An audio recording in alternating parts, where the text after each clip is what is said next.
Assalomu alaykum hurmatli kuzatuvchilar. Bugun 18 aprel 2025-yil navbatdagi obzorni qilamiz. 2 xonali kvartira bo'ladi.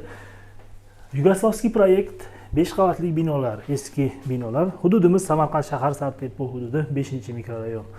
Oxirgi qavatda joylashgan, lekin o'rtada serezina deydi. 2 tomonlama xonasi bor. 2 xonali kvartiramiz. Chap tomonda mana birinchi xonamiz. Yangi remont qilganlar. Mana shu narsalarga e'tibor qilmaymiz. Xo'p, emulsiya qilganlar pad aboy yoki shu turishda ham ishlatsa bo'ladi. Mana shu katta mebellar qolar ekan va derazalarimiz Akfa plast 2 qavatli oynadan turibdi. Xo'p, mana shu kirish eshigimiz holimiz bo'ladi. To'g'rimizda hojat mebellar qilganlar va o'ng tarafda ikkinchi xonasi. Ichkari eshiklari hammasi MDF dan turibdi. Tashqari derazalar Akfa plast 2 qavatli oyna. Xo'p, birinchi balkoncha joyiga pastiga ukrainskiy pechka uchun gaz tochkasi qo'yganlar. Mana shu joyga ukrainskiy pechka qo'ysak, isitish moslamamiz barcha xonada bemalol yetadi. Xo'p, davom ettiramiz. Mana yevromontaj qilganlar ekan elektr jihozlarini har bittasini alohida o'chirib yoqsa bo'ladi.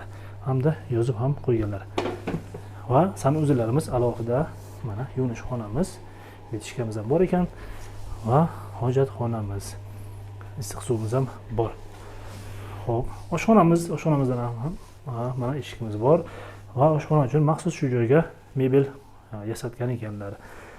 Va balkonchasiga pishiriqlar zonasini chiqarganlar. Bu joyga bemalol ovqatlanish zonasi qilamiz va bir tarafga televizorni o'rnatamiz.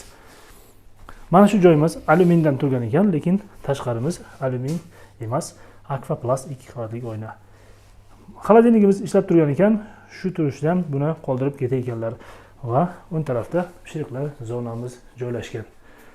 Polkachalarni ham chiroyli va hamda aqlli qilib ishlatgan ekanlar. Ana shunaqa variantimiz sotuvga chiqdi. Samarqand shahar Sartepa hududi bo'ladi. Xo'p, 5-mikrorayon deydi. Yugoslavskiy proyektlar 5 qavatli eski binolar 5-qavatida joylashgan 2 xonali kvartiramiz. O'rtada burchakda emas. Narxini $39.500 deyaptilar, hamda savdosi bor ozgina va ipoteka ham bo'lar ekan.